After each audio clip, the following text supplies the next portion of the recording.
Let's make something beautiful.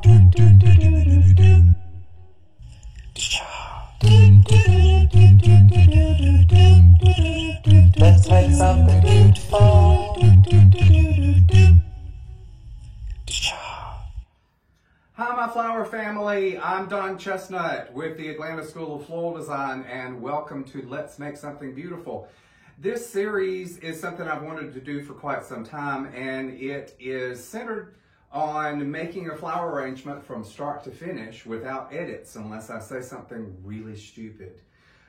Even then, I might leave it in. This is very casual, and I will, throughout the whole thing, show all sorts of tips and secrets. It's been such a long time with current events that I'm able to lay my hands on flowers that I started seeing things blooming. Luckily, we have a field across from my studio, and all of this stuff was foraged from that. Clover, asters, grasses, dock. The roses came from my yard. Dried hydrangea, all sorts of things. I'm going to do an arrangement in this really cool compote today, and in a popular kind of loose garden style, but I incorporate lots of elements in it that I feel differentiates it a little bit. And I'll use this floral foam container that I've already prepared. This tray fits exactly into the compote. When I do this, I use a piece of, it's like shelf liner or toolbox liner, very affordable, available everywhere, hardware stores, and I'll put a layer of it in the container just so it comes up to the edge. And that, while I'm arranging it, and if this were being used on a table and it got bumped, it really keeps the foam or the tray inside it from moving around a whole lot and makes it much more of a joy to arrange in. So I have used, again, foam. I'll go into mechanics in another episode, but my typical design has the smallest amount of foam necessary. I'll shave the edges off even. I use a piece of chicken wire that's just the size of the top. Doesn't really come around over the edges, and a really sturdy tape. Dry the container, pull it down really tight so the foam doesn't move around on the inside. But that's the beginning there. So I tried to use everything foraged for this, but I was in Aldi and saw these wonderful, really progressed, sort of spent hyacinths. So I'll use those also. Could not resist them. Plus, I felt I had a little bit too much greenery, so I wanted to add some other flowers to it. So, got these. And certainly when they're bloomed this long, they'll last fine in the arrangement, but it makes the stems really long. And I will also use those first in the design. And I always do that when I'm working with flowers that have really soft stems, even though there's a foam, I think it's called spring foam, that is made specifically for flowers that have softer stems, but there's ways to get around that. And I kind of have in mind what I'm going to do, so, but lots of times I will let, especially in a more organic sort of situation, let the last grouping or placement dictate what goes next. But with short stems, I mean, stems like this that are really soft, calla lilies, different things like that, I will oftentimes use skewers, like I keep in my toolkit all the time. They constantly come in handy. And they're kind of two sizes. This thicker one, which is really cool for bigger flowers, and then your normal 99-cent package. But I will take those, let's use a little bit thicker one, and spiral that up the stem, and you can kind of feel it in the stem as you go in there. And so what I do most of the time, you can go ahead and cut it short. I will start with the center or the core of the arrangement in mind. If this is going to be used on a coffee table and people will mostly be looking down on it, I will concentrate a focal area in the center. If it's going to be a table centerpiece, which let's pretend this one's a table centerpiece, it's going to be seen a lot from the sides, some from the top. But still, one concept that I do is where everything in the arrangement comes together in the center in groupings. So you'll notice what I just did. Most of the time, I'll find my largest blossoms and I will cluster them in the very center. So again, I'm spiraling. Let's change and use the smaller diameter skewers, but they really come in handy. So what I do is I'll take my finger or a dowel or something like that, whatever's the same size as the stems, like with a calla lily. Sometimes the bigger ones I'll use my thumb or a dowel or whatnot. So I'm making a hole in the arrangement, the foam, and I will stick my flower in there and push it a little bit further so I know it has connection with the foam. One reason why I do this too is to kind of show you how long an arrangement really can take. Like if you're in a professional situation, you want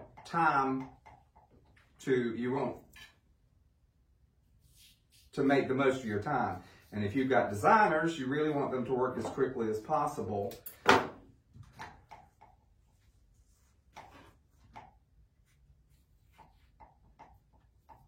So you'll see I'm doing things in a grouping. It starts in kind of the center part of the arrangement. So they'll all start here in the center and go out towards the edge. They'll flow towards the edge. Some of these, the stem dictates the placement if it's a short stem. This also, if you wanted to, it helps straighten it.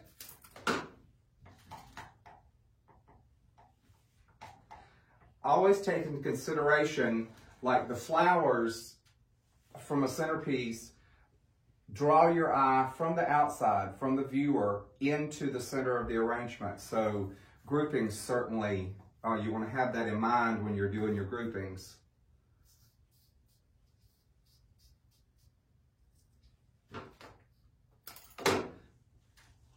This is known as one of the awkward moments of silence, but you can certainly see, how things are going.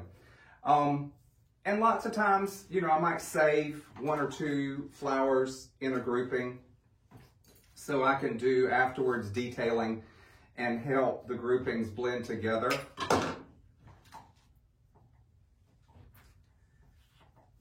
But also, again, a Lazy Susan also helps this to go a lot faster.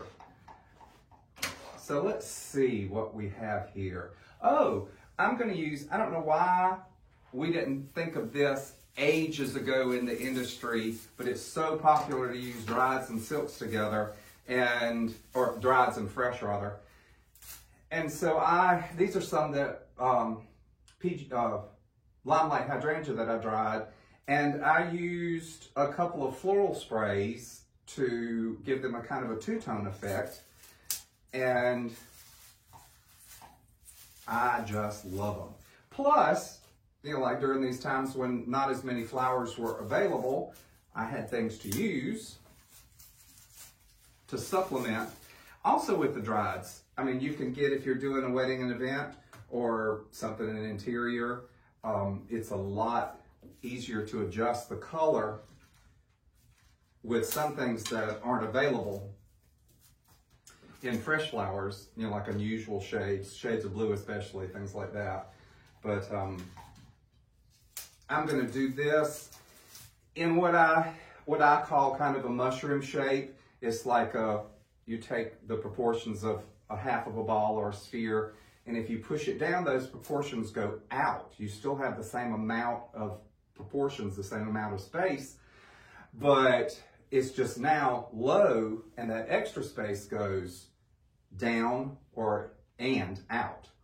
So you see how the materials, I'm pouring some of the water out so I can show you, but the materials come together in the center.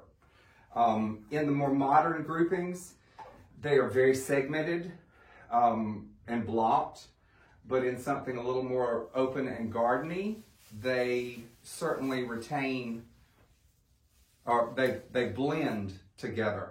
One element will blend into the grouping that is next to it. So I try to choose, again, my largest blossoms. And place those in the center. And then from that, go out towards the edge. Now, that's how I would do it. Well, what I really mean is I can start out, once you know the elements and principles, rather than starting in the center and flowing towards the edge. If you know what your design is going to look like, you can go ahead and move to your edge and work backwards into the center, or vice versa. Once you have your principles down and techniques down, you can, the way you achieve the finished design does not matter. Absolutely not. We'll let this have a lot more of a natural, sort of weedy, open dimension to it.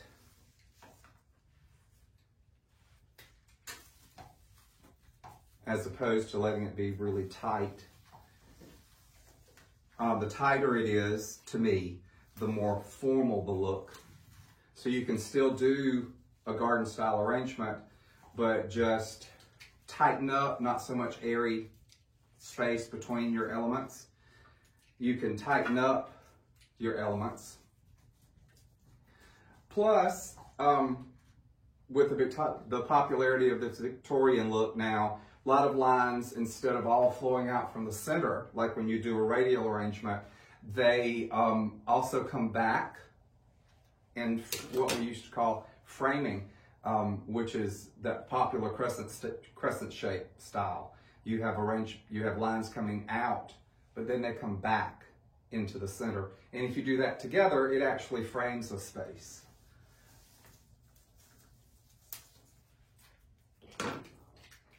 Now you'll see, I do not recommend this. It's kind of dangerous and I can't, but I've been designing in such a long time. You'll notice I design with a box cutter.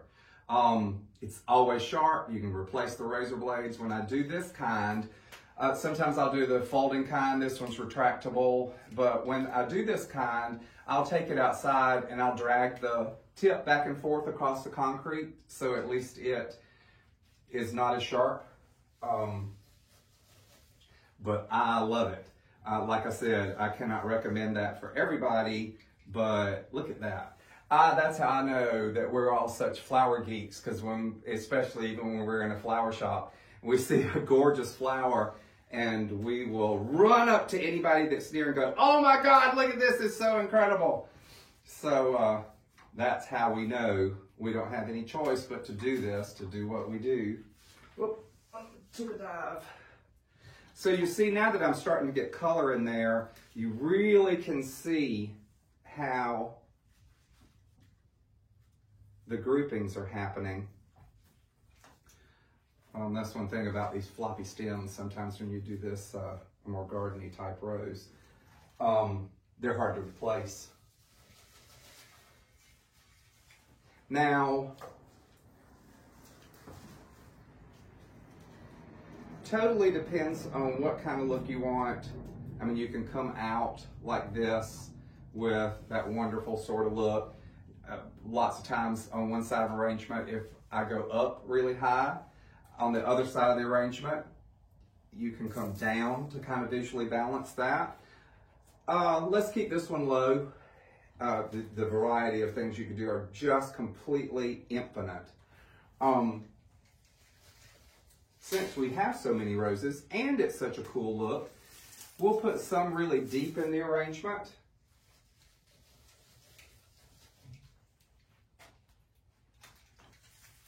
Now, when you are doing an arrangement, you start getting lots of flowers in it. You will take your hand, and I do what I call make it like a blade, and I'll put it between blossoms, pull the blossoms over to the side, and that allows you to get your other hand in, and you make it really slim, and put a flower in its place. And then when you let go, the other flowers go back to their normal place, especially with lilies. Lilies are so temperamental and hard to work with until you get used to them.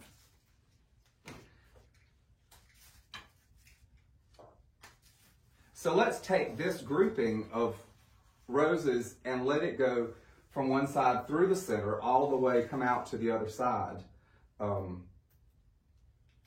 Lots of times you can take interior techniques and let them happen within an arrangement. So you might do, like I mentioned earlier, something like a Hogarth curve line, and you're doing a centerpiece, but it starts up here and flows into the center and out the other side, if that makes any sense. I'll do a class on that someday, because the more techniques you know, the more, just like a painter, the more techniques they know, the more they can incorporate into their design. And you just learn the things that appeal to you.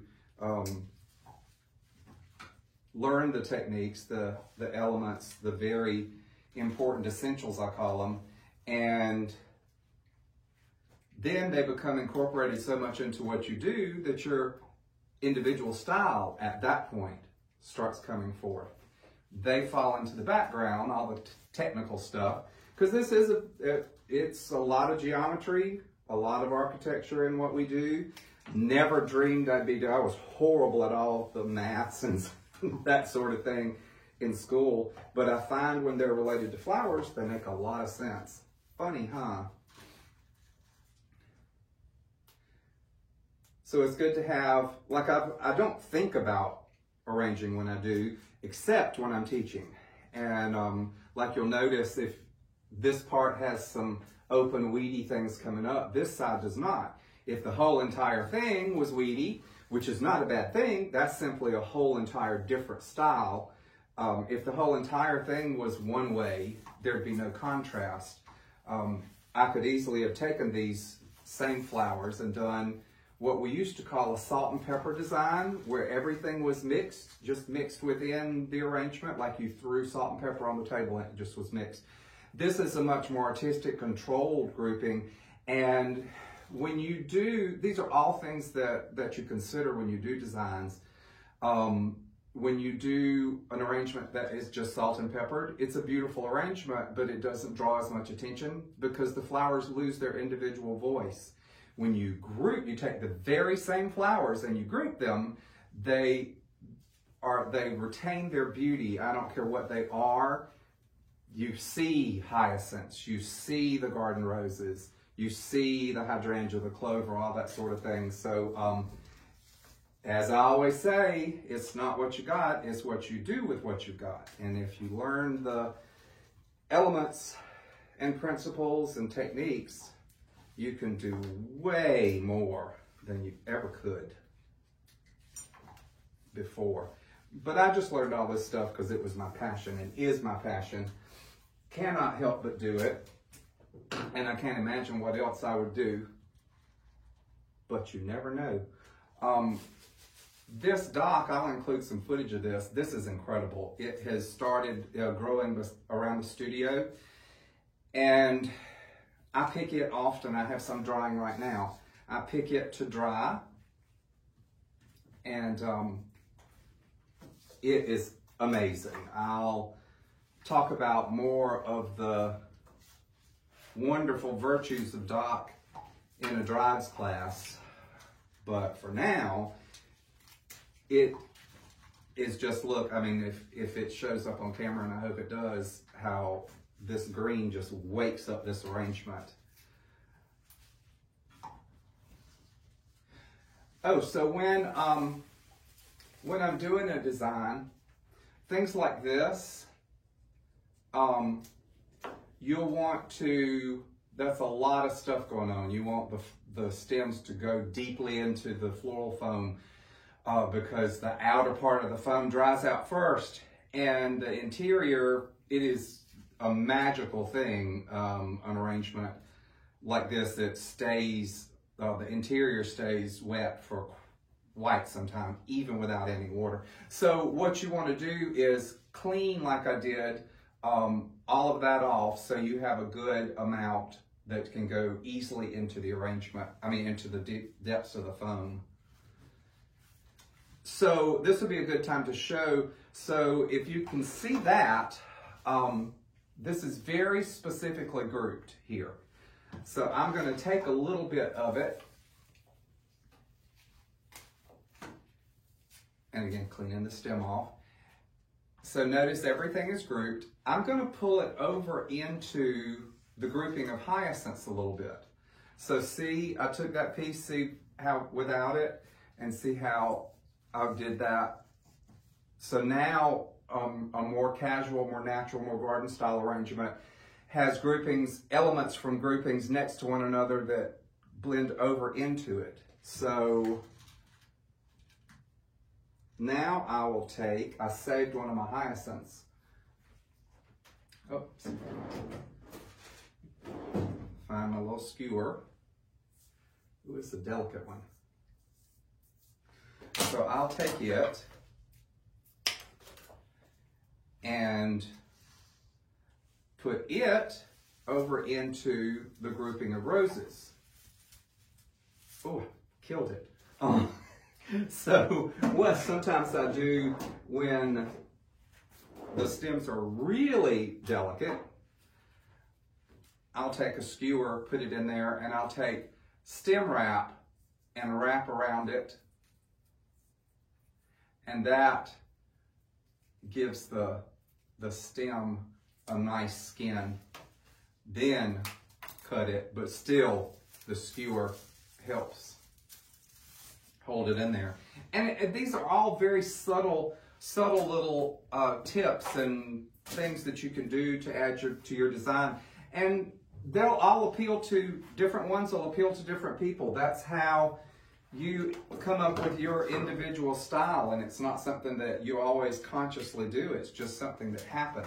I know some years back, I had decided that I wanted to change my style and had asked a friend, and she said, oh no, don't do that. And then when I really thought about it, I'm like, well, it would be artificial. It wouldn't be me. And I find over the years when I look back that my style has changed. And that's almost impossible for it to not do, because I will always learn. And part of my joy is sharing what I've learned with people. And your style and what appeals to you will constantly change as you take in more techniques, more styles. So let's add another green element, and not any more stock. Let's do we have some honeysuckle. So we'll do it opposite. So in this type centerpiece, it's all beautiful from all sides, but it's all different from all sides. So opposite, or pretty much opposite, running through the center. We'll do some honeysuckle. Let's draw a couple of pieces of that dock into the center. Just so, like I said, small little elements of things, when they come together and meet in the center, it adds a unity, a harmony to the arrangement that is very subtle. But if you practice and know these things, your arrangement would look very different than someone else's who had the same flowers and attempted the same style, but had not taken advantage of these techniques.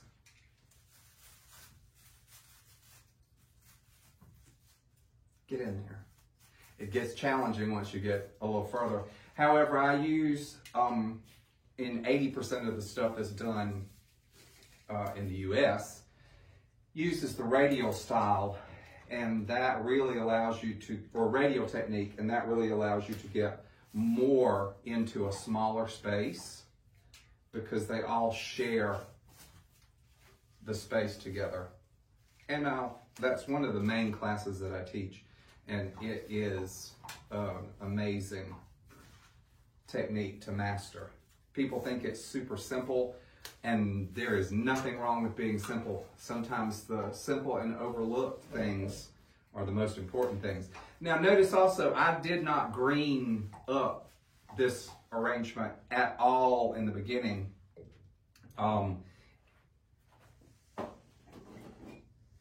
Because I knew the flowers I'd be using would eventually do it, and I wanted to really let it be not cluttered and be very clean.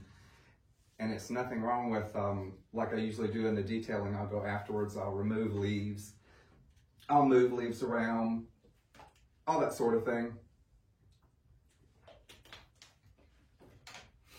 Let's see where we are. Oh. So it's getting there. Let's take, so there's not a lot of color in this space. Let's take the clover, which is freaking amazing. And it's such small stems. Let's find something that it'll contrast kind of cool with and remain, so you can still see its individuality, remain kind of, oh, look at that, that's clover. Let's put it up amongst the hydrangea. Oh, it is amazing. I'll do photographs of it, of the finished arrangement at the end with some close-ups so you can really see what's going on.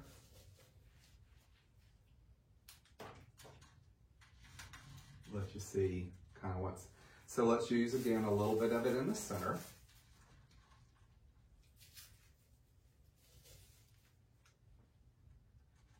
Now I always try, I make a filthy mess anywhere I go, and I always say that's my forte. Like by the end of the day, I'm about 3 or 4 inches taller because of all the mess on the design floor, but I always like the design table to be absolutely clean because you have to, you're creating a piece of art here, and you really need to see what's going on so that every element you place is masterfully placed and doesn't fight with others.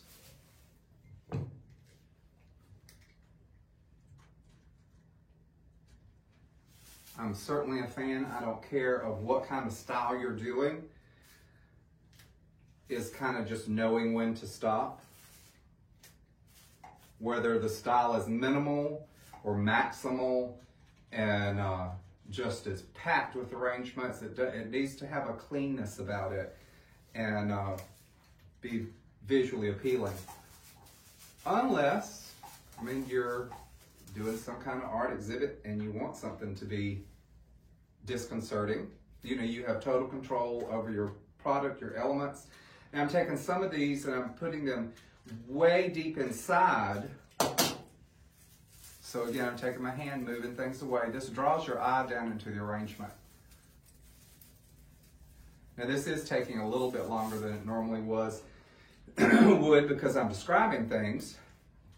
But if you're just doing this for fun, you should take your time, turn it into a mindfulness meditation, and really, I mean, I enjoy doing designs really fast, but I also enjoy just taking my time.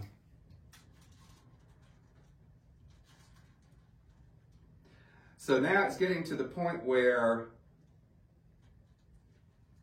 every single little element, and if it doesn't need it, don't put it. Every single little element makes a difference, is what I was about to say. Like I say, all these are from the yard. These iris are from the yard. So incredible. That just opened in the last hour.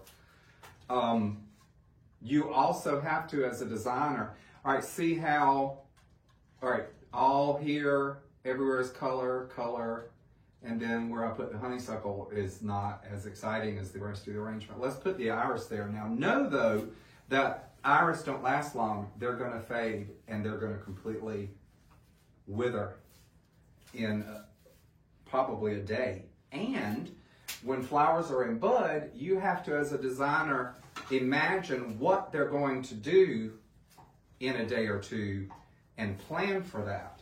So I know that probably tomorrow morning, when you look at this arrangement, there will be more iris open. Right now, they're mostly buds, but there's that one, so I placed it more towards the center.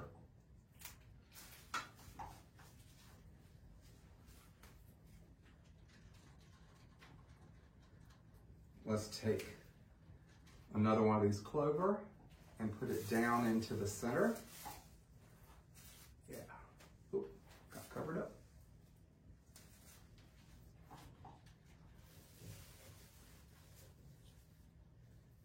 Now, I typically do not do white mixed with colors. I typically do only colors, but these have that wonderful little yellow center, the asters, also gathered from the wild. Now, they can get lost in an arrangement, so let's keep those in a grouping.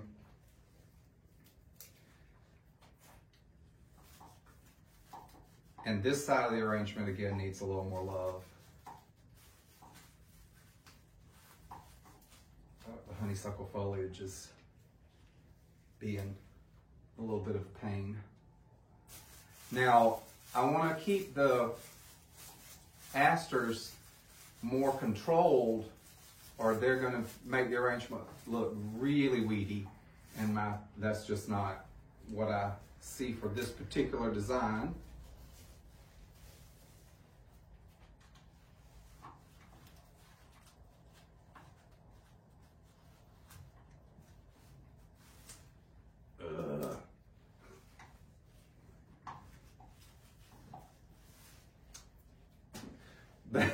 So much for that one. There are casualties. Let's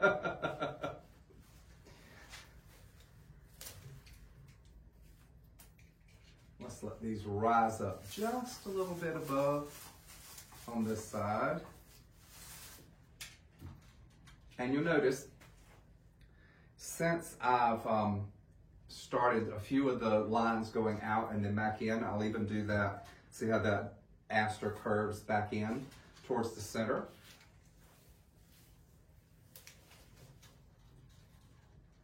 It's funny, such a little thing, you don't want them to become dominant. I'll put, and the reason why I don't use white is because white is the very first element that really reflects so much light in an arrangement. If it's big and dominant, it'll draw your eye first. Like if you do a room and it's all color and you just throw white throw pillows on the sofa, the white throw pillows, I don't care how gorgeous the colors are, the white is the first thing you're going to see. That's why typically you do an arrangement that's just a saturation of color, or all whites and greens or all white, that sort of thing. Personal preference, but there is a reason behind it. Let's see.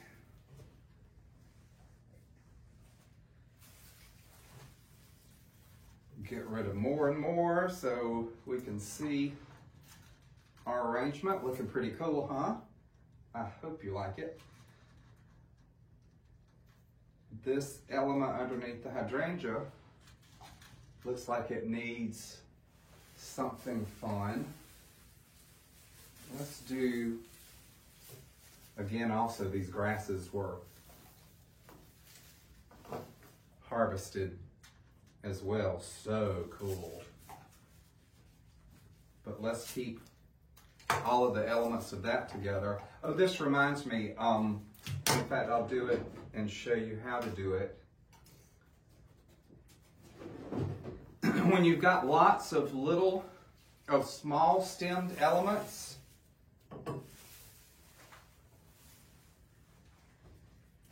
that are hard to put in an arrangement,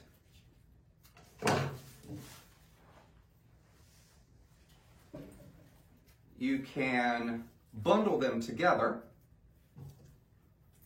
and cut them off.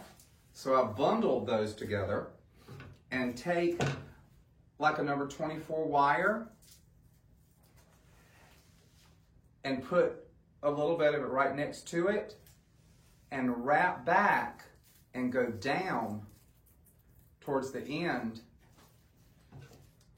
Cut it off, and then you've got, instead of lots of little weak stems, you've got one really strong stem that'll just go right into the oasis with no problem.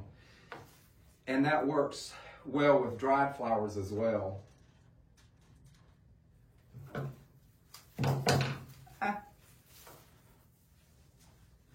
Let's see, we can open this whole side up and make it, add a little bit more airiness to that. These have nice stems, so I'll just place those in. This grass is so delicate that I can sprinkle it amongst a lot of groupings and it doesn't take away from it.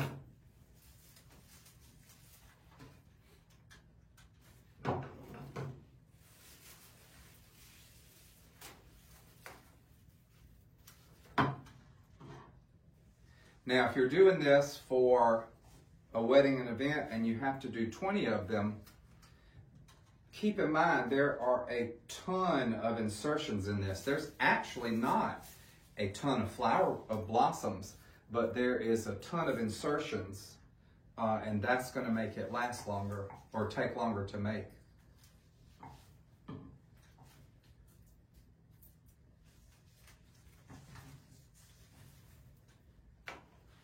I want to find a couple of little stems so I can show you that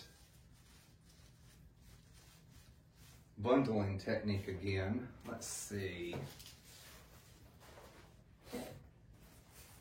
Oh.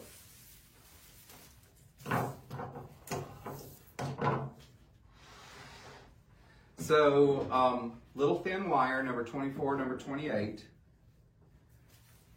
and you'll take lots of small elements, maybe just even a leaf, and things that don't have a stem that's strong enough to put in the oasis on its own, or the flower foam. So you take the wire, and a piece of it's going up, and put it beside the bound together stem ends, and wrap it around it towards the ends of the stem. And then you've got a real tight little bundle. Oh, there's the perfect place for that. Now let's see, we're in the detailing stage now. So you kind of decide what the arrangement really needs. Look at the contrast of things. In this arrangement, we don't want any kind of harsh contrasts. Make sure things kind of come together in the center and is beautiful from all sides, since this is going to be a centerpiece. And you can see where all the holes are. Lots of times you can, if you have a big mirror near you, you can hold it in front of the mirror and turn it. And it's amazing how it's like another set of eyes, and you can really see where all the holes are and the things you still need to fill up. Let's see. Take some rose foliage and just fill a couple of holes, because it really doesn't need any more floral elements.